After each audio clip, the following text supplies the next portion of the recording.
Prepping for the LSAT is preparation for law school. If you talk to any of our teachers, they will universally tell you that they are reminded of their LSAT prep by the things that they encounter in law school.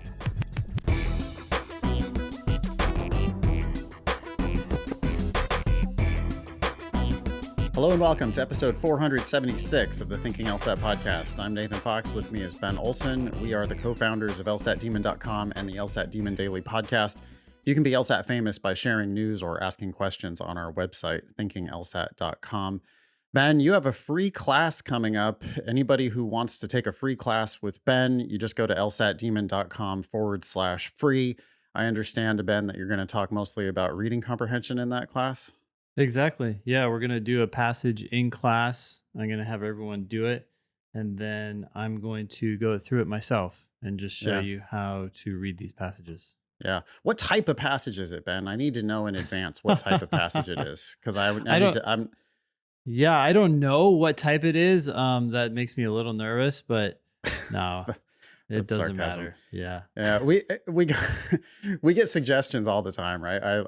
I filter the suggestion box a lot. And one of the things that was suggested this morning was, I just really wish that the LSAT Demon guys would talk about different types of passages instead of treating everything as just the same thing. And I wanted to respond to that directly, because if it made any sense to talk about passages by type, then we would talk about passages by type. But the fact that this, by the way, Ben, I looked it up. We have it labeled as a social sciences passage. Ooh, okay. But the truth is, they're not testing you about the social sciences. They're testing you about your reading comprehension. Every reading comprehension passage is just a reading comprehension passage. They're going to ask you questions that essentially say, what did that say? And the type is irrelevant. It doesn't matter whether it's social sciences or natural sciences or law or economics or whatever other, you could like break it down into categories, I suppose, but for what value? Why? And it's one of those things where it's a waste of time, really, to focus on that type of thing. Your problem is not, I promise, nobody's problem out there is social sciences passages. Some people think that their problem is natural sciences passages. Mm-hmm. Mm-hmm. But that's just a matter of intimidation, right? Yeah, exactly. They need to take the time to read and understand the sentence. They see it as something that's sciencey, and then that turns them off. And so then they don't engage in with the sentence as if they should. Yeah. Or as they should. Yeah. It's like math, right? A lot of people start to think early in life that they're not good at math. Yeah. So then, of course, you give up right away, as opposed to pushing through those hard moments. Yeah. That's what you need to do with the science passages. Yeah. And the fact that it's labeled a science passage, or the fact that it starts off by talking about, lyconometry or whatever other fancy technical term that you've never heard of before, it just doesn't matter, because they're going to give you sentences that make sense if you take the time to make sense of them. They're going to define anything that you need to know the definition of. They're not expecting you to know about biology, but they are expecting you to be able to learn about biology by reading the words that are on the damn page. And it's really kind of a fundamental lesson about reading comprehension, is that the topic just doesn't matter. The type of passage doesn't matter. They're all the same. They're all just reading comprehension passages. So we do it that way for a reason. Anyway. Yeah. Free class Monday, October 14th. Go to lsatdemon.com/free if you would like to sign up for that class. Okay. You want to read Shirley's email? The subject is career change and LSAT preparation. Okay. Yeah. Hi, Ben and Nathan. I've been listening to your podcast for a couple of weeks, and I really enjoy it when I'm driving. I have questions about career change and LSAT preparation. I'm an 8th-year world language teacher right now. Okay. Even though I like my job, I don't feel any challenges anymore. So I'm thinking of changing my career now rather than later. Then I'm beginning to pick up what I've always wanted to do, and also earning a decent amount of money. Okay. Go to law school and become a lawyer. My plan is to prepare for the LSAT for this year and probably next year, and look for a paralegal or law-related job next summer when the school year ends. Does this sound like a good plan? Also, will it be too challenging to find a job that is law related from a teacher? Do you want to stop there before we do these remaining questions? Yeah, this is the type of thing that worries me quite a bit. I I think that this student, surely, I think you need to do a lot more inquiry into what kinds of legal jobs are actually available before you go much further down this road. I don't really see any point prepping for the LSAT if you are asking questions like, can I really get a law related job after being a teacher? It's like you need to do those investigations up front, right? Um, the answer is it probably doesn't matter what you did in your previous career if there are law jobs that you actually want to do. But that's a serious question that you need to investigate yourself. What do lawyers do? Do you actually want to do that? Do you know a lawyer? Do you want to do what that lawyer wants to do? Because if not, I would go meet more lawyers. I love the idea of getting a paralegal or some kind of a law related job. It sounds like, world languages. If it's not doing it for you anymore, I think you should quit and I think you should get something else. I have a pretty strong suspicion that you're going to try being a paralegal for a little while and you're going to hate it because most people, once they dip their toe in the waters, they realize that it's kind of a miserable life. Yeah, and I mean, the work that a paralegal does is not the same as the work that an attorney does, but you're going to be rubbing shoulders with attorneys, seeing the kind of work they're doing, working on the kind of documents that they're working on, seeing the lifestyle that they live. Maybe coming in at 9 and then staying until 9. Yeah. So, And it's not, to be clear, it's not miserable for everybody. no, It some would be people love it. miserable for me, and it would be Mhm. miserable for Ben, I think, and Yeah. Mhm. it's not the life that I would choose, but a lot of people do choose it. The one thing that you can be guaranteed in the law is that there will never be a shortage of, uh, paper in your inbox. So if you Mhm. like that, if you like the idea that you're gonna show up every Monday morning at 9 a.m. and there's gonna be a huge pile of never-ending paperwork, Mhm. if that is exciting to you because you get to be the master of all of these documents, Mhm. then law might be a perfect fit for you. Yeah. Yeah. LSAT's a good miniature version of it. The LSAT is a document essentially. It's just lots of words, and your job is to just make sense of those words, and they make sense.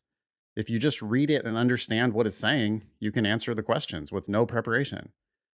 Mostly what we do in LSAT prep is just practicing the test, right? It's not like there's Mhm. really knowledge that needs to be learned. It's just, yeah, work your way through this document, then work your way through another one, and then another one, and then another one, and you get better at it.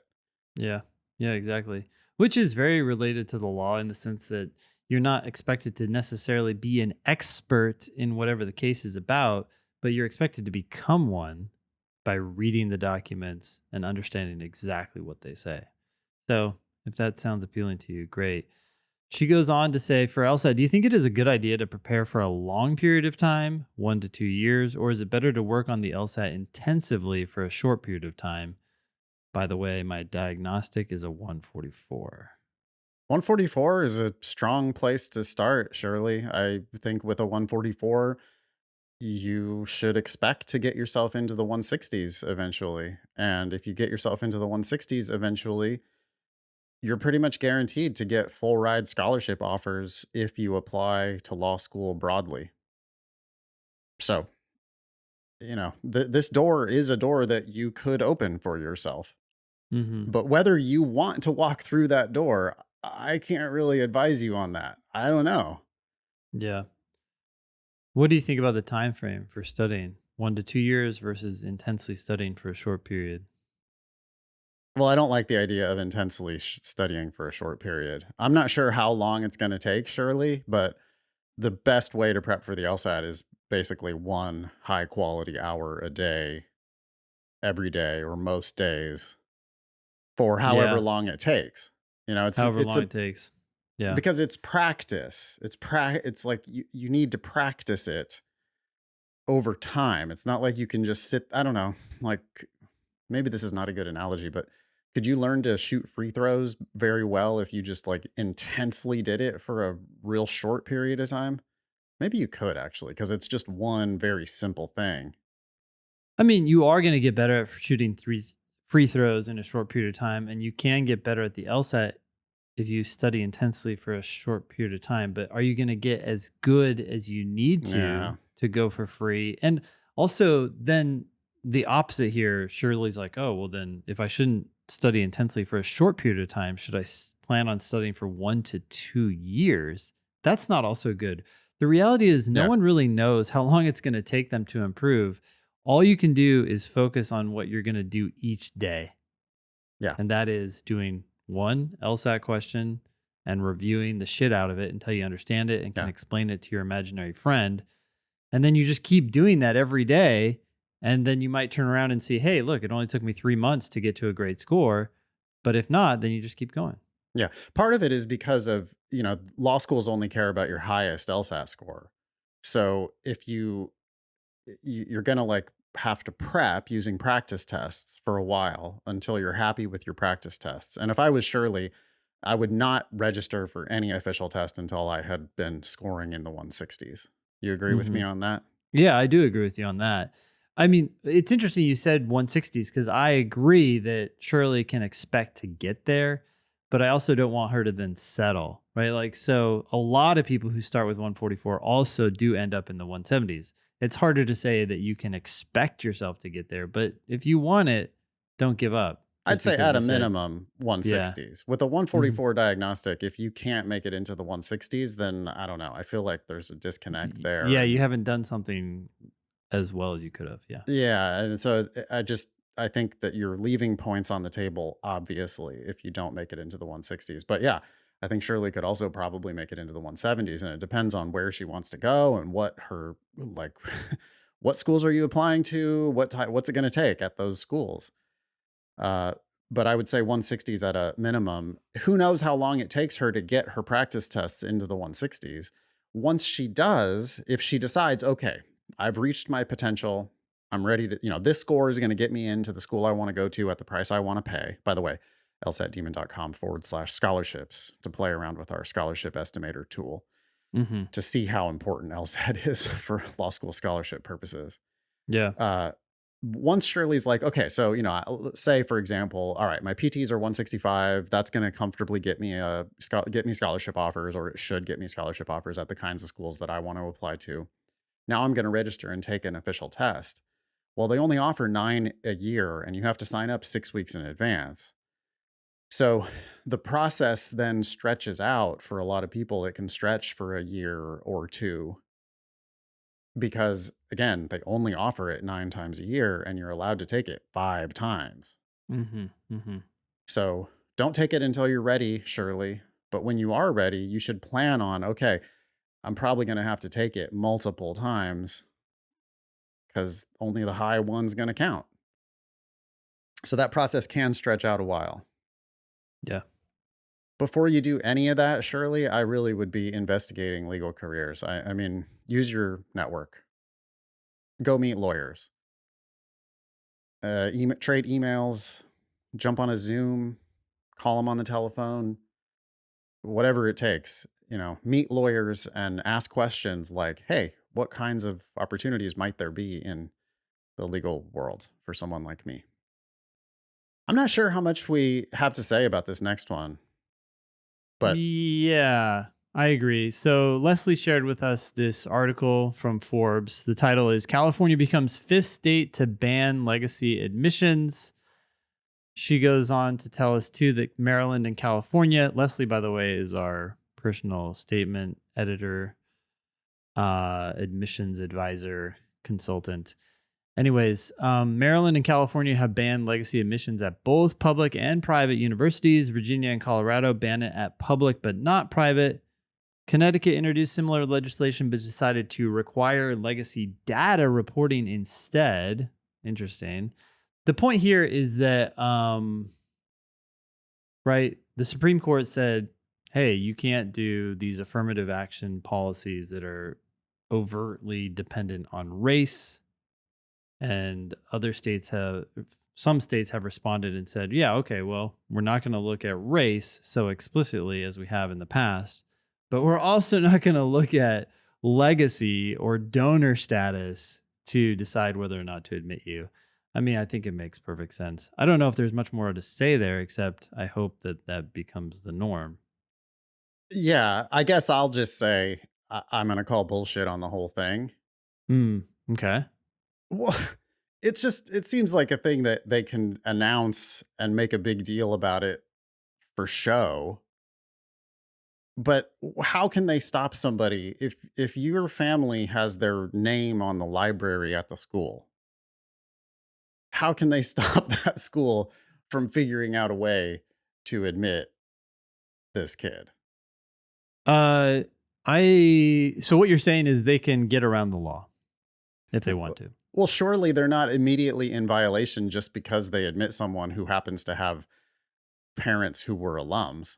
No, that's true. Although it does seem like it would make it harder, right? You'd have to wink and nod to your Yeah.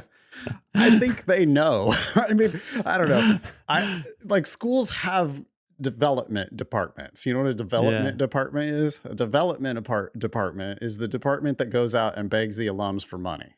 Yeah. It's Hmm. and they're funded a lot by donations from alums.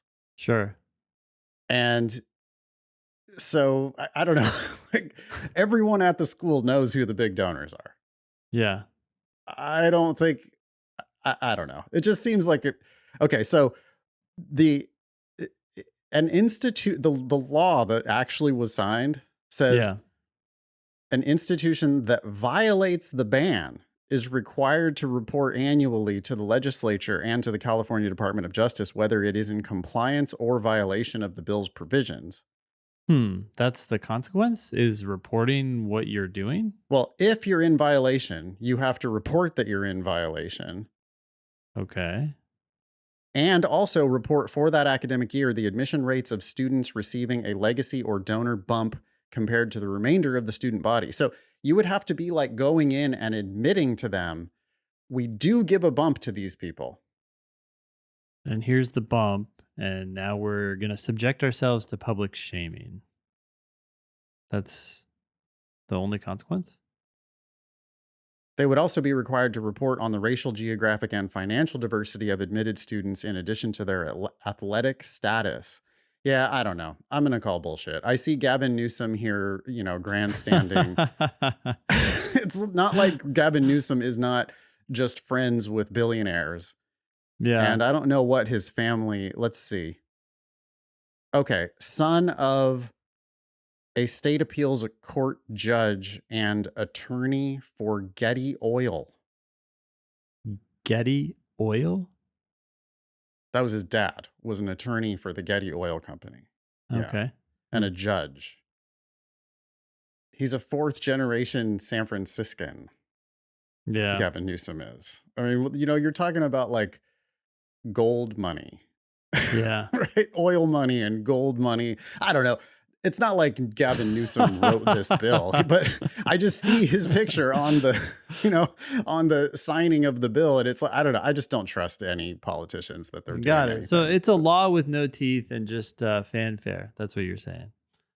Well, again, how would anybody ever be found in violation of this law? I don't it seems like they are supposed to be reporting themselves. Yeah, that could be definitely toothless. I mean, I could see people suing, right? You get people upset and they say, "Hey, I see that this person got admitted, but they have astronomically lower numbers than me in all respects." It's still a hard case to make, but people have made those cases, right? So maybe this gives them an opening. I don't know. We'll see. We'll Yeah. continue to report on this one. I can see how the Harvard and University of North Carolina ban on racial preferences. That makes lot more sense because schools had these and maybe they will, maybe this will create change to the extent that if schools have written policies about legacy admissions, they're going to have to throw those out the window. Yeah, you can't it can't that I guess that's what I was saying is you can't just do this as a matter of course, right? Yeah. It's got to be a Okay. little more discreet, and Right. some people might disagree internally, and then you have those battles. It just But, gives maybe a you little know, weight to the other team. unlike Yeah. unlike the racial preferences, right? Yeah. Yeah. It's like when they're making racial preferences, there's not a financial incentive to do that. Mhm. Mhm. Right. Their diversity, equity, inclusion, that was not like we're doing this because we're getting money. Mhm. There's not as much of a motivation intrinsically to do Mhm. that as there is to, you don't understand. This family built our Yeah. They campus. they bought that building. Do we want another building like that, or do we just want to say no? Yeah. Yeah, they Mm. fund our football team. Yep. You know, it's like, can they figure out a way to admit that person? Mhm. Pretty sure. Yeah. Yeah. Okay. Anyway, thank you, Leslie, Yeah. for sharing that with us. Next one is from Daniel. The subject is LSAT score variance. Hello, Ben and Nathan. I'm curious to hear what you would consider a normal LSAT score variance. I've been practice testing in the range from 160 to 170, with the average of my last 5 practice tests being right around 165. Is it normal to have this +5 and -5 from my average? Is Yes. this something you Yes, it is. Thank you. Is this something you see from most students? Yes. By the way, I'm a big fan of the podcast, and I'm really trying to take the advice of moving my range up slowly and learning that score variance is my friend. Thanks, Daniel. Yeah. I mean, we said it earlier on the show. Law schools really only care about your highest score. So score variance is actually your friend. I mean, Yeah. I would much rather be Daniel averaging 165, but sometimes scoring 160, sometimes scoring 170. If you run that 5 times, you're very likely to get a score higher than 165. Yeah. Consider the zero variance version of Daniel, who Okay, scores Josh. 165 literally every single time. Yep. Mm-hmm. Well, I guess the advantage there is that you can just take it and get the score that you know you're going to get. But when they apply for law schools, Daniel's going to have a 170 or a 166 through 170 on his highest Mm-hmm. LSAT. And so Daniel's going to have an advantage over zero variance Daniel in Yeah. admissions. Yep. So it might feel better to be zero variance guy, but the scoreboard's going to be better if you actually are variance guy. The Mm-hmm. only time that goes away is at the very top of the scale. So there are people who pin it at the top of the scale where, they just know they're not scoring lower than 177 Yeah. or something. But that's just because they have so many 180s in their range. Thank you, Daniel. 5 points is nothing. I mean, I would say that that's a very average variance, wouldn't you, Ben? Yeah. That's I would typical. expect a right around there. If you had a bigger variance than that, I mean, I've seen people who said, no, I'm plus or minus 9 points. That doesn't surprise me either. Don't worry about it, Daniel. Just keep worrying about your, like move your entire range up. You're still going to have good days and bad days, but your bad days are going to be a little bit better. Your good days are going to be a little better. Your average days are going to be a little better. And then every random score within the range is just whatever it is. And fortunately for you, you get to take it multiple times. Yeah. Excellent. This next one is from Lucy. The subject is LSAT score increase addendum. Hi, Ben and Nate, and possibly Eric. I hope you're doing well. A prominent law school admissions dean said that an LSAT score jump of 6 points warrants an addendum explaining the increase. In this case, how should the wording of the addendum be formulated? Um, do you take this prominent admissions dean at their word?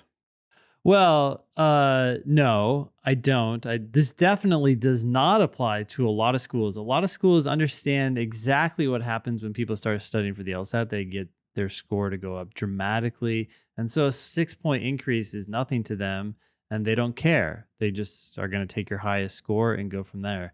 This dean is the dean of a law school. So if you apply to their law school, I guess you would need to write an addendum. But even then, we have the same addendum always.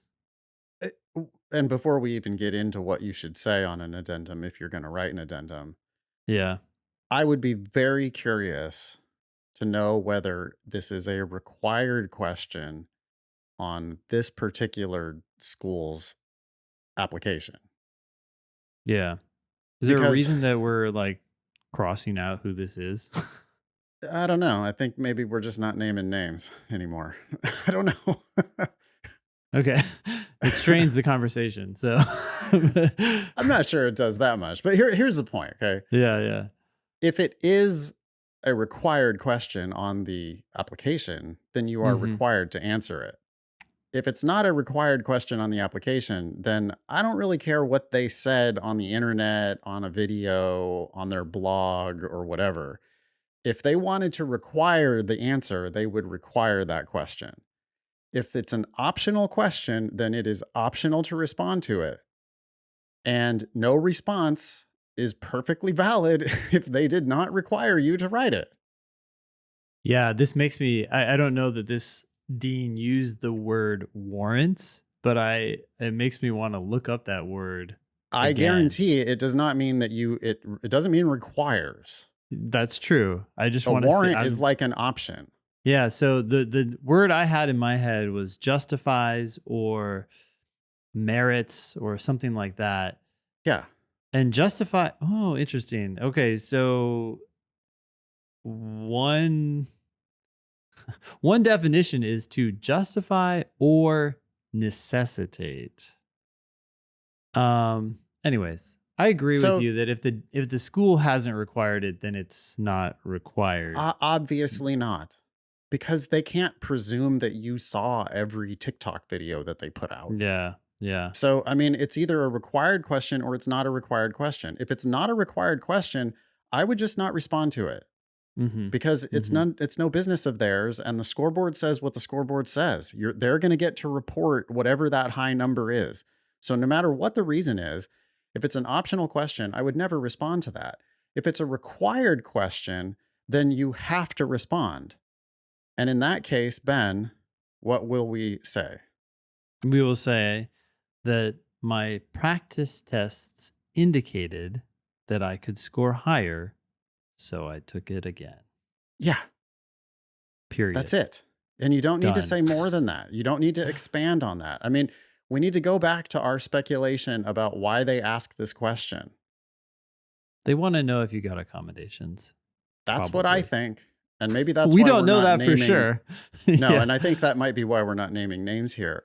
Is that I still have a strong suspicion that the reason why they're going to ask that question is that they want to know if you got 160, 160, 160, and then got accommodations and got a 170, they're not legally allowed to ask you for that information, but they can ask you why you scored higher. And you can answer, "Oh, I got accommodations." And then they can know that you got accommodations when there's no other way for them to find out. Yeah. And, even if that's not their intention, there is that peril in them asking that question. We know that students disclose that information. I don't know, man. It's almost like there probably could be litigation about this issue Hmm. because, they are asking a question that they're not allowed to ask in a Mm. way, or at Yeah. least they are soliciting information that they're not allowed to solicit. Yeah. Although they're doing it very coyly because They are. they're not asking, They are. did you have accommodations? They're asking, I, why did your score go up? Yep. I would just submit the argument though Yeah. that Yeah. they are going to, and we know that this is a fact. They are going to elicit that information From a certain percentage of people. Yeah. from some people. Some people are going to give them that information, Oh, and they shouldn't 100%. have that Yep. information. Yep. So, you know, I don't know. I could see that. I could see a day where they're not allowed to ask that question anymore. Yeah. I could see that day. I mean, what people need to understand is that you're negotiating with a party, the law school, that does this every day of their life. Yeah. They negotiate with students to get them to come to their school and pay as much money as possible. They're a Yeah. very, very, very sophisticated negotiator. Yeah. And what happens is people walk in and they're like little bunnies and they just hop into the forest area and they hand out carrots and they come up and they eat them, and they don't realize that every little random detail that you share with the school can have a massive impact on how they negotiate with you. And you just have Yeah. no clue. I'm sure that it goes beyond this question right here, that they have probably all sorts of questions that they shoot at you in casual conversation Yeah. or emails that elicit the kind of information that they want to hear Yeah. to decide whether or not they should give you a larger scholarship or none at all. Yeah. Yeah. They're very experienced in Hmm. this negotiation because they do it hundreds of times per year, Yeah. every single year. Yeah. They learn So from all their mistakes. Like, oh, don't ask that. That didn't yeah, work. they know what they're doing. So think about it. Why are they asking me this optional question? Hmm. Do I want to respond? They're not saying it's required. I'm, unless they are. And if they are, then you do have to formulate an answer. But again, you could still say, why are they asking me this required question? Why are they requiring this question? And you could think about, okay, I can't misrepresent anything here. I have to tell them the truth, but I don't have to tell them every single little detail of the truth. Yeah. Like even let's say you did get accommodated. Nonetheless, your practice test scores indicate that you can do better. So you take it again and you get a score that reflects those practice scores. That reason works for everyone all the time. So It just does. use that one sentence answer if you have to provide one. Look at what Lucy goes on to say. And Lucy, this is not your fault. You're like everyone who's entering into this really lopsided negotiation. You're trying to learn as much as you possibly can so that you can fight The Goliath. little bunny The little going bunny. into it's a fox. The fox Yeah. is asking questions of the little bunny. Yeah. Yeah. There's like tons of foxes and they're all surrounding the grove, and they're like, "Oh yeah, I got this one." But she goes on to write, right? Alternatively, if the reason is that you wanted to give the LSAT an attempt in June before the games went away, even though you may not have been entirely prepared, what should that addendum look like? Thanks I'll for your tell you, insight. Lucy. It should Yeah. look like my practice test scores indicated I could do better. That's why I took it again. You Yep. should not say, I took the test even though I wasn't entirely prepared. Yeah. That's not a feather in your cap. Nope. People think that explaining away the bad scores, like, oh, well, those are before I had accommodations, or oh, those are when I wasn't prepared, Yeah. or oh, yeah, I took the test, I was sick that day. None of those things are points in your favor. They don't Yep. change the bad number that's on your record. And all they do is give the school information that you didn't have the wherewithal to withdraw from a test when you were sick, or give them information that you got accommodations, which they're legally not even allowed to have or not allowed to ask you about. Hmm. Or you're giving them information that you, took the test when you weren't really prepared. Yeah. None of that those aren't good factors. They're just not, I'm not saying that they're necessarily devastating to you, but they do not change the bad number on your record. And all you're doing is like talking about bad shit. Hmm. So why would you want to be focusing on the positives in your application? None of those Hmm. reasons for old or bad scores are positives. Your practice test scores, though, I knew I could do That's better, so I positive. took it again. Yeah. Yeah. I took it again. I did do better. Scoreboard. Like, yeah, those are wins. And so you can advocate wisely for yourself here. You could be the one bunny who survives the forest unscathed. Yeah. Next one's from Jack. The subject is, I'm not actually sure who's supposed to be reading it here. Anyway, Jack says, I'm worried about overperforming on the LSAT and underperforming in law school. Okay. Hey guys, I love the podcast and listen every day during my commute to work. I graduated this past May with a 3.67 undergraduate GPA and decided to go to law school pretty late. I wouldn't consider this late at all. No, there's no such thing as deciding to go to law school late. Yeah. There is such a thing as taking the LSAT when you're rushed and unprepared, There is Yes. applying to law school too early, Yeah. Yep. but there's no such thing as decided to go to law school pretty late. People make this decision in their mid 20s, late 20s, 30s, 40s, 50s. All kinds of people, older people, decide that they're ready to go back to law school now. That's not a late decision to go to law school. You just have to then be savvy enough. And the fact that you're listening to the podcast helps because we can coach you through this. Just don't rush. As long as you don't rush, you're not late. You're early for the next cycle. You're early for the next cycle. And I think I got this analogy from you, Nathan, but imagine you're at a Greyhound bus stop, right? And a bus is leaving, and that's law school. And you're like trying to run and flag the driver down, as Yeah. opposed to just turning around and going to the next bus, which is coming right now. You don't even have to Yeah. wait. It's going to be there. So just try to get on the bus in a civil manner. Um, Yeah. And by the way, that bus that's just leaving is already full of people. yeah. And you're going to Mhm. flag down the Who are driver so ready. that you can, like, by the way, you don't have exact change. You're going to have to pay a $20 bill to get on the bus because you don't have the right Oh my change. gosh. And you're not There you going to get go. a seat That's either. exactly You're going to right. have Yeah. to be jammed in like this. Standing room standing. only. Right. Meanwhile, there's an You empty paid bus. extra. Yeah. Yeah. And you had a shitty seat or you didn't have look any back seat. down the street and you see that there's a bus coming. It's going to be here in 2 minutes. And there's a Coke machine right there.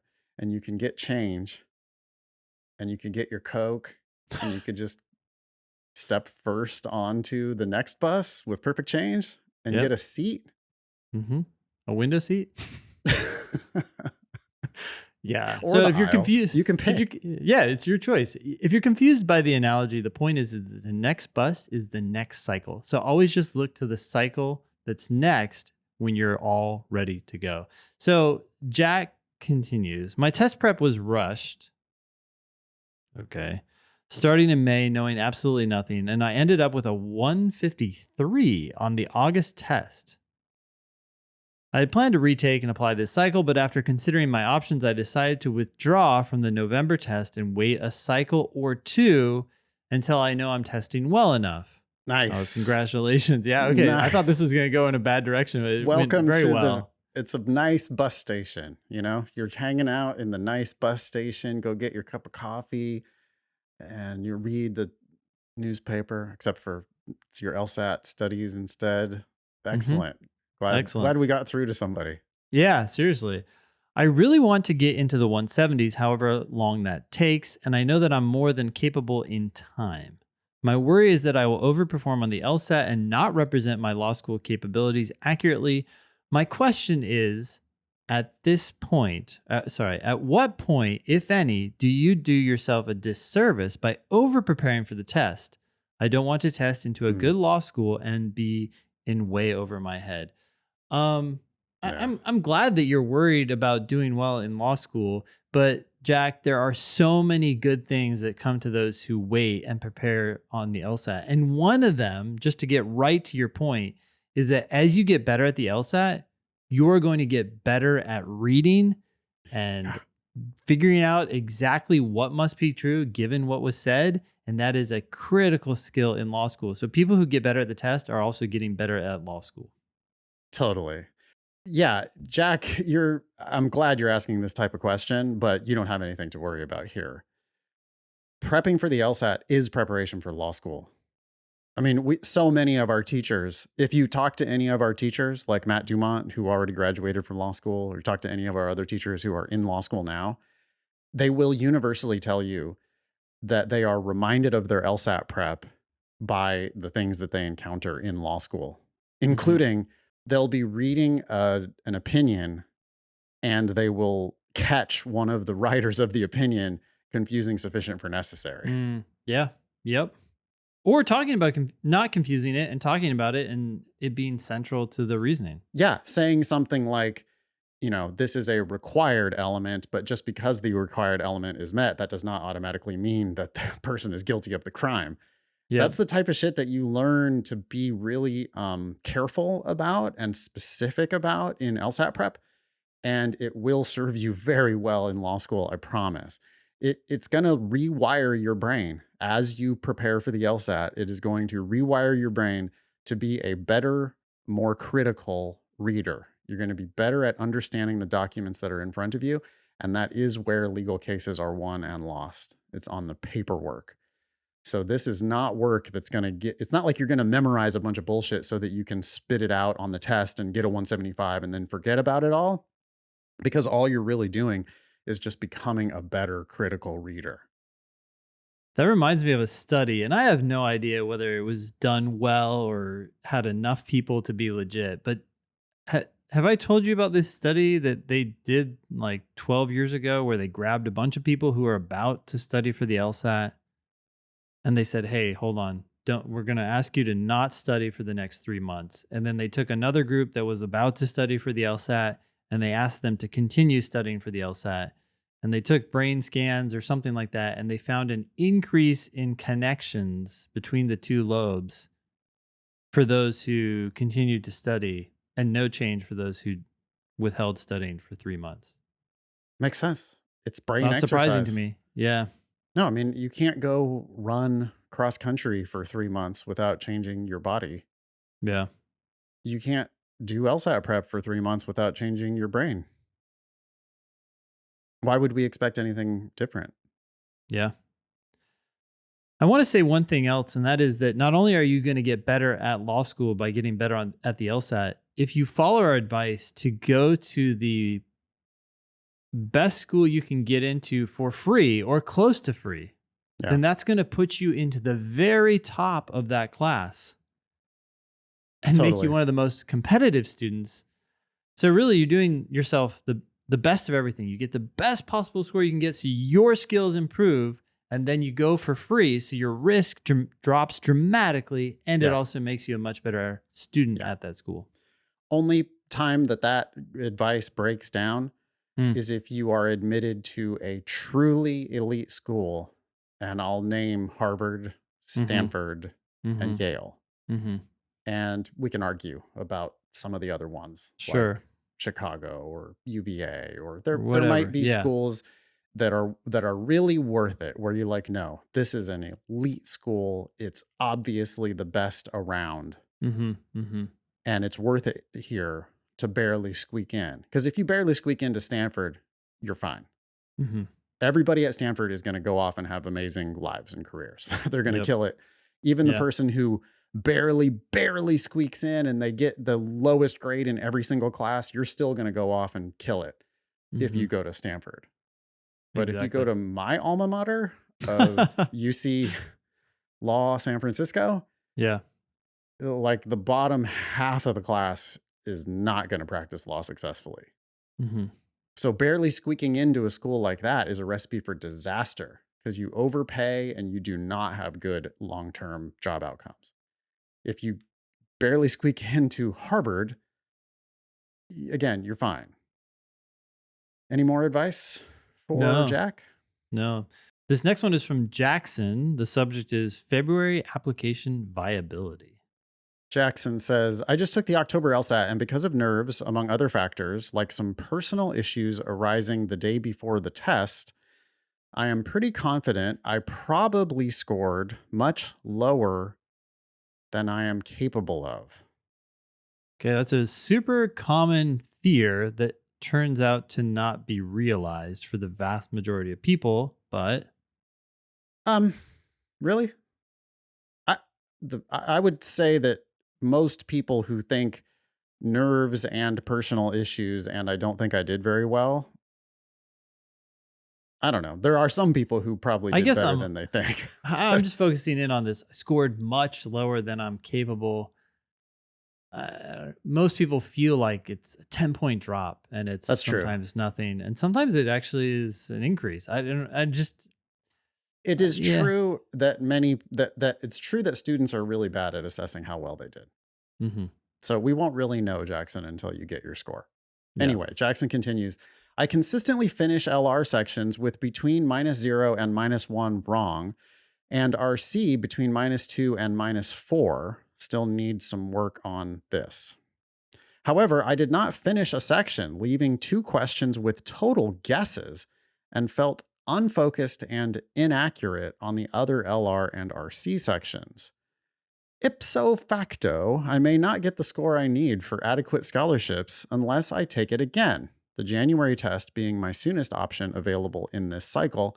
Obviously, I won't know for sure if I'm screwed until the score comes back, but I know myself well enough to know that a 167 or a 170 is probably the likely score. Did this situation cost me a competitive application, all caps, this cycle to the top 14? My GPA is 3.84, and I feel I could get 172 plus instead of whatever this score will be, even if I took the test again tomorrow. What are your thoughts? Well, we don't know for sure because if you end up doing better than you thought, then you could still apply in November and possibly be okay. But assuming you don't do as well as you could have, yeah, the bus is leaving. Just catch the next one. Just catch the next one, dude. Yeah. Why are you yelling all caps this cycle? Yeah. If you want our advice is wait till the next cycle. It's just coming. It's right around the bend. It'll be here before you know it. And, you know, you're the one that's complaining about poor performance because of nerves. Mm-hmm. Mm-hmm. Well, if you end up taking the January LSAT trying to force in an application this cycle, you already were nervous in October. By the way, you should have been signed up for the November test, Yep. but you didn't do that. Again, we recommend that if Probably you're because they ready, were rushing, right? They were like, "Oh, I got to catch this bus. There's no time for I got to November." catch the bus right now. And I'm sure if Jackson wrote us in back in August or whatever, Yeah. we were probably saying at that point, hey, Jackson, it's not a really good idea to take your first LSAT in October and try to apply right away because you're Yeah. going to put a lot of pressure on the October test and you might make yourself have an anxiety problem on the test and you're going to end up with a wasted attempt that doesn't really reflect your real abilities. Well, that's what happened. And Hmm. we're going to give you the same advice for the next test, which is don't force January you're acknowledging you have more work to do Yep. on reading comp. It didn't go well for you in October. You've got time between now and January, and maybe you can get prepped for January, and you probably should get prepped for January and take it in January. Yeah. But that should not be your last attempt, and you should not be planning to apply this cycle. You need a backup, and then you need a backup to your backup, Hmm. because that's how these nerves are going to just evaporate. You're going to just decide, yeah, I'm going to be a great candidate next cycle. Or you can be an unprepared, mediocre candidate this cycle. But if you're asking us for advice, we're going to tell you pretty clearly that you should just wait. And I don't know if it's your parents, if it's your friends or whatever, they don't know the game. You're playing the game poorly if you're forcing yourself to apply this cycle. Yeah. Next one is from an old student.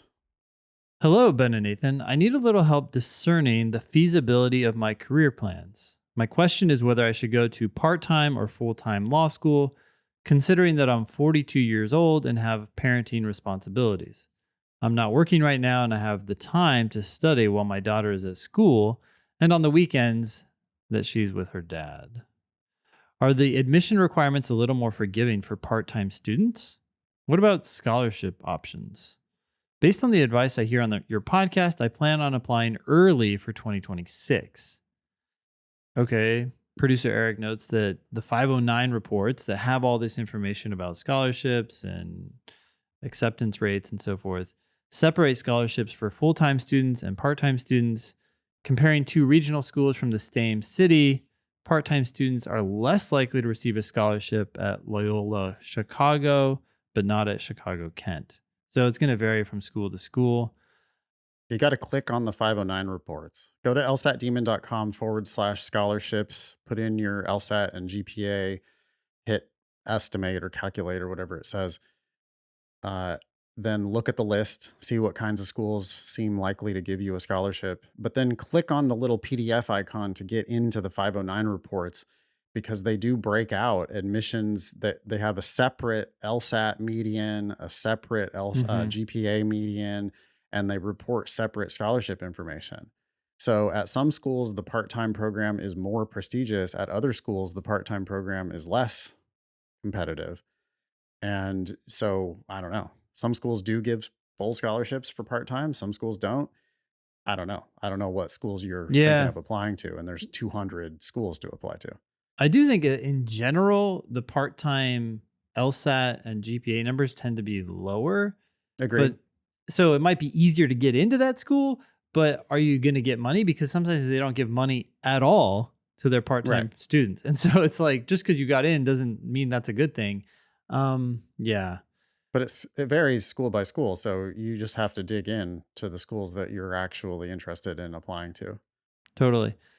Um, Old student continues, I have an undergrad in accounting from 20 years ago. In the last few decades, I have successfully founded and operated 2 businesses acquired with reasonable profit. Since I don't want to start another venture or work for someone else right now, I had the brilliant idea of going to law school and becoming a real estate attorney.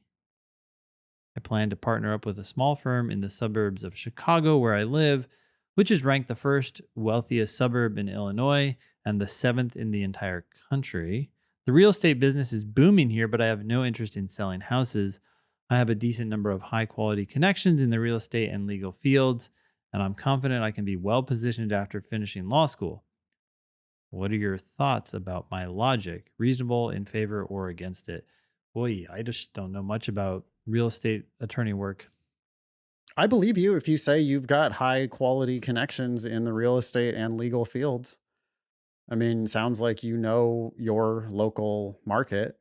You've lived there presumably for a while. You're a homeowner, it sounds like, in these wealthy suburbs. You know, this isn't the typical kid who's like, should I borrow $175,000 to go to get my JD? This is somebody who's more established. I don't think it's, they're not going to be putting their entire financial future at risk by going to law school.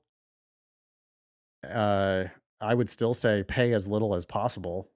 Get the 100%. very best LSAT you can get, apply broadly to the right schools, negotiate if you can, have multiple offers to consider, and almost guaranteed take the best school that gives you a full ride, I think would be the play. Or if you can't get a full ride, just get a significant discount because you're going to use your own connections. You're not relying on the connections of the school in order to get you established in the in this field. I agree 100% with that because your goal here is to make money. And so reducing how much you have to spend up front is going to help you immensely and reduce your risk. But I would also say, you said, I plan to partner up with a small firm in the suburbs of Chicago. Okay. Talk to them now. Say, Yeah, hey, can I have 5 minutes of your 5 minutes, not more, because people don't want to give you a ton of time when they don't know yeah, you. But can I have 5 minutes of your time to have coffee or even just a virtual Zoom meeting and talk to you about the kind of work you do? Because this is what I want to pursue and I want to learn more about your day. yeah. If you have the connections, I totally endorse this plan. Hmm. Cool. Should we do an LR question? Let's do it. All right. So this is from test 123, section 2, question 10. The passage says, double blind techniques should be used whenever possible in scientific experiments. Okay. Whether I did or I do know what a double blind is, right? Hmm. I'm allowed to know what a double. I don't have to know what a double blind technique is, but I'm Hmm. allowed to know what a double blind technique is. As I understand it, a double blind is where the researcher doesn't know what condition the subject is in. Yep. So if you're a doctor administering either a drug or a placebo, the doctor doesn't even know whether they're administering the drug or the placebo so that they can treat both groups the same. The patient doesn't know, the doctor doesn't know. Yep. Someone else is preserving this double blind. And that's where Okay. I get the double blind, right? Because the patient doesn't know, obviously, because that would Yeah. skew things. And then the administrator doesn't even know. So they can't tip them off, even just subconsciously. Yeah, like, oh, well, it doesn't really matter if I give you this shot because it's, or these pills, yeah, I mean, Something stupid. Yeah. They they're just just really, sugar pills, so you don't have to take those ones. But yeah. yeah, no, double blind so that when you're going in giving them the drugs, they have a good chance of being the real thing. Yeah. Okay. Yeah. Uh, that seems very reasonable to me that those double blind techniques should be used whenever possible, uh, because I understand the purpose of them, Yeah. which Do you is have to do good science. any concerns just to play devil's advocate? Yeah, I'm not sure whether that's a premise or a conclusion. If it's a premise, it's a premise that I would welcome. Mm-hmm. If it's a conclusion, then I would say, hey, why are you telling my scientist clients what to do? Because Yep. they've been using triple blind, Yeah. or Or these are just whatever really else. fucking expensive, right? I don't know. Could be Yeah, something. it's too expensive to do it that way. It's unnecessary in this particular context because of whatever reasons. I mean, I don't know. I could come up with objections all day to that if I wanted to object to it. It sounds Sure. pretty sensible in real life, though. Okay. The next sentence says they help prevent the misinterpretations that often arise due to expectations and opinions that scientists already hold. Um, I'll just interrupt you there before you get to the and, right? Because Yep. we do pause at punctuation. So the second sentence, the beginning of it anyway, is a reason for the first sentence. So it Hmm. sounds now like the first sentence is a conclusion. Like, why do you think double blind techniques should be used whenever possible? Well, because they help prevent the misinterpretations that often arise due to expectations and opinions that scientists already hold, which is what Ben and I were talking about. I mean, we know that to be true in real life with double blind techniques. Hmm. Hmm. But now I'm seeing the second sentence, the beginning of it at least, as evidence in support of that first sentence. So, I still would be able to find those objections where it's like, oh, I understand that they help prevent misinterpretations, but they're too expensive. Yeah. There's a better way to do it. Hmm. Why not triple blind? Triple blind's even better. So I've got all kinds of objections to that logic. Okay. All right. Now, what else does it say? The sentence continues, and clearly, scientists should be extremely diligent in trying to avoid such misinterpretations. It's another reason. So the second sentence here is two premises in support of the first sentence. And I would still have my same objection. The way this game is played is you recognize what the conclusion is, you recognize what the evidence is, you Hmm. give them full credit for their evidence, Yep. but then you tell them that even with full credit for their evidence, their conclusion isn't warranted. And so Excellent. I would object like, oh, I get it. Scientists need to be extremely diligent in trying to avoid misinterpretations. And I get it that double blind techniques do help prevent these misinterpretations, But but it's maybe too there's a better way. expensive. Triple blind's even better. Yeah. Whatever else, I've got a million other reasons, Excellent. or I've got a million objections to that logic. Okay. Question: which one of the following most accurately expresses the main conclusion of the argument? Oh, piece of cake. It's the first sentence of the argument. Yep, we've already identified it. But One by the thing, way, yeah. oh, go ahead. You go ahead. I was just gonna say I can see the test writers almost certainly putting the word clearly in the second half of the last sentence, Yeah. and the word should in the second half of the last sentence, and Yeah. hoping that lazy readers, and I'm sorry, that's what you are if you're just reading this and not stopping to think about Oh, what it's actually saying. it's not You're your gonna, fault. Kaplan or Princeton Review taught you to do it that way. yeah. I mean, because their questions stem first. So Mm, you would have approached this question backward by saying, yeah. which one of the following most accurately expresses the main conclusion of the argument? Then you go to the argument, you don't really understand it. You just look for keywords. And yeah, that clearly popping out there. Clearly, should, and last, right? It's like three Yeah. common things that people Just because associate it's with last the doesn't main mean it's the conclusion. conclusion. Yep. Just because it says clearly doesn't mean it's the conclusion. Just because it says should doesn't mean it's the conclusion. And I knew from just reading just from reading the argument. Notice, by the way, that there's no therefore, there's no thus, there's no so, there's no since, there's no Mm-hmm. because, Mm-hmm. there's none of that kind of keyword clues here. So if you think, oh, but come on, Nathan, I got to read the question first because it helps me go so much faster. Well, it wouldn't have helped you here. You Mm-hmm. have to understand the argument here in order to know what the conclusion is. And it's the first sentence, not any of the rest of it. So heading into these answer choices, my prediction is double-blind techniques should be used whenever possible in scientific experiments. Perfect. Answer choice A, scientists' objectivity may be impeded by interpreting No, experimental evidence. I don't read that answer any further. It's not what Excellent. I'm looking for. I know Yeah. that the answer is the first sentence, which is double-blind techniques should be used whenever possible.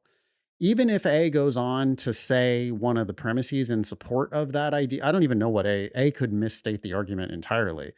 But at best, it's going to be um, a reason why we should use double blind techniques. And that's not the conclusion. The conclusion is we should use double blind techniques.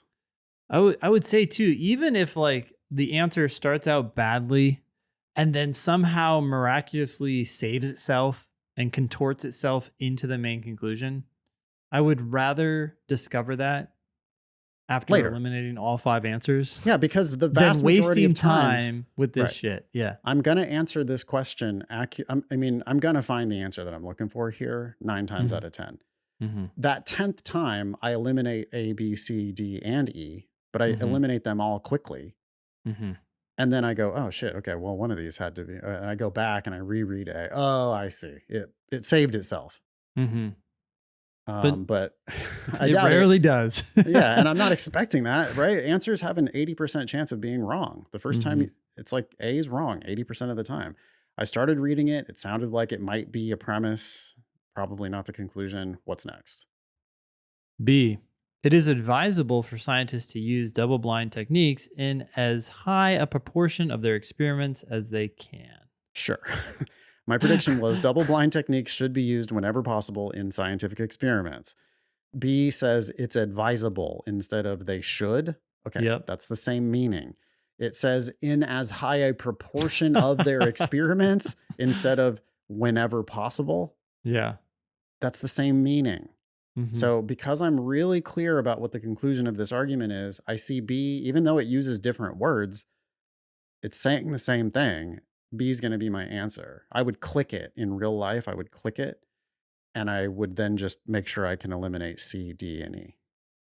C. Scientists sometimes neglect to adequately consider the risk of The missing. conclusion of the argument is double blind techniques should be used whenever possible. Yep. B said that. C, I don't, sometimes they Sometimes fuck it up. Yeah, I neglect. don't, who Yeah. cares? That's not the conclusion of the argument. What's next? Yep. D. Whenever possible, scientists should refrain from interpreting evidence on the basis of previously formed expectations and convictions. Okay, so that definitely was a premise of the argument, but it's a premise in support of the conclusion. Because of D, therefore, B, it is advisable for scientists to use double blind techniques in as high a proportion of their experiments as they can. D could be So used to support C, to support B, not the other way around. So the answer has to be B. in the Demon, we have a tool that reveals what answers are most frequently chosen, even if they're not correct. Yep. I haven't turned that on yet, but I bet D is the most tempting wrong answer. Um, let's go to E. Double blind experimental techniques are often an effective way of ensuring scientific objectivity. It said that in the first half of the second sentence. It said that double blind techniques help prevent misinterpretations due to expectations and opinions that scientists already hold. That's the same thing as saying you've got to, well, E says ensuring though as well. Well, often effective at ensuring. Often effective at ensuring. What's that really mean? I think it really means that it just works sometimes, It's work right? sometimes. Yeah, yeah. So I'm willing to say E's a premise of the argument. It's fine. The conclusion of the argument was this first sentence. And knowing what you're looking for, there's just only one answer that you can possibly pick. Hmm. So I checked, and E is the most tempting wrong answer. Not sure why. I thought it would be D because D seems like a restatement of the or a Well, close restatement of the last but sentence. But I whatever. think what Yeah, people really would have been looking for is the second half of the second sentence, which is exactly. clearly scientists should be extremely diligent in trying to avoid, misinterpretations that often arise due to expectations and opinions scientists already Yeah. hold. And that's why people should want to. Yeah, some people do pick D, other people pick A. A I wonder lot if of people people picked pick E. E because it starts with double blind and the first sentence starts with double blind. They just oversimplify this Just process. not actually reading everything that it says. Yeah. E said, you know, if you had to boil E down, double blind experimental techniques are often an effective way of ensuring scientific objectivity. All that really says is double blind experimental techniques can work Yep. to to preserve scientific objectivity. And that just doesn't go far enough. The conclusion is they should therefore use these techniques, and B is the only one that says you should use these techniques. Awesome. All right, what else we Okay. got? We got tips from a departing demon. This is who is this? Oh, I don't Jimmy. One of a million of these, by the way. I Yeah. read all of the, when people leave the demon, I read the email that gets generated. And we ask them a couple of questions, including, do you have any advice to offer fellow demon travelers? Hmm. So Jimmy did super well. Jimmy went from a 154 practice test, first practice test in the demon, to a 179 best Wow. practice test in the Yeah. demon. That's Nice. 25 points from first to best. Recent tests in the demon were 173, 169, 173, 179. Jimmy spent some time at it. 5 months studying with the demon, racked up a total of over 300 hours of study, Hmm. made huge progress, changed his life. Great job, Life Jimmy. changing. Yeah. Life Anyway, changing score. Totally. you Yep. want to read Jimmy's advice? Yeah. Jimmy writes, you're going to hate the idea of slowing down to speed up. You're going to hate not finishing sections at times. However, it is Ben and Nathan's most important advice. Listen to them! Exclamation point. I just scored a 174 on my fourth attempt after a 154 diagnostic. I scored a 164, 165, and 167 on my previous 3 official attempts. On this latest 174, I did not finish my scored reading comp section. Slow down, make sure you understand the passage, predict, and use as many official attempts as you need. In another life, I may have stopped at the 167, but Nathan and Ben made me believe I could do it without any tricks or gimmicks. Now, with my 3.98 GPA, I am the type of competitive applicant that I aspired to be when I started this journey. Also, be an ask button hero if you have the opportunity to be. It is a game changer, or it was a game changer. Okay, that's it. Wow. Thank you, Jimmy. So Jimmy volunteered for us and wrote responses to ask button questions while still a student. You have to have 170 or higher practice test scores in the demon in order to apply for that program. But I'm really glad Jimmy did because it's a great way to learn. So Hmm. Jimmy made tons of progress by being an Ask Hero volunteer. Do you think Great Jimmy job. should take it a fifth time? Jimmy I has a would. 179 on record in the I'm sorry, not on record, but in practice tests, right? 174 on record. There's I would nothing strongly wrong. consider it. Yeah. Yeah. I mean, now maybe Jimmy's applying right now. There's kind of no point to registering it. I don't know. Actually, I don't think there's no point. I think you're applying. That's great. Get your applications in. You can. But what are you doing? You sitting on your couch? Go take the test. A higher score Yeah. isn't going to hurt you, and a lower score is not going to hurt you. Yeah. It's one of those things in life that's just really hard to regret. Yeah. I was trying to explain to an 8-year-old yesterday. I was explaining, yeah, well, sometimes I don't want to take a shower either. Okay. But That's but yeah. every time I do, I always am like, wow, why don't I just live in here? They laughed. But like taking it again for Jimmy, it's just Yeah. like, well, okay. I mean, what's the worst case? You crash and burn, you score terribly. Mm. You feel a little bit bad about yourself. But you exhausted your 5 attempts and you took a shot at scoring something higher than 174. And 174, I guess probably right now it still is the 99th percentile, but scores have been creeping higher in the high levels. Yeah. And if Jimmy's applying to Yale, 177 would look a lot better. You get waitlisted, that news comes in, can And only you're help. like, oh, great, because I just got my new LSAT score back and it was a 178. Yeah. Yeah, uh, there is upside there. I mean, limited upside depending on where Jimmy's planning to apply, because Jimmy's already a really great applicant. Yep. So the upside could be limited depending on where Jimmy's trying to apply. But if Jimmy really is going for the Harvard, Stanford, Yale of the world, there are a few points there that you could tack on that would potentially move the needle at a school like that. Ready for word of the week? Yeah. The word Word is of the week tantamount.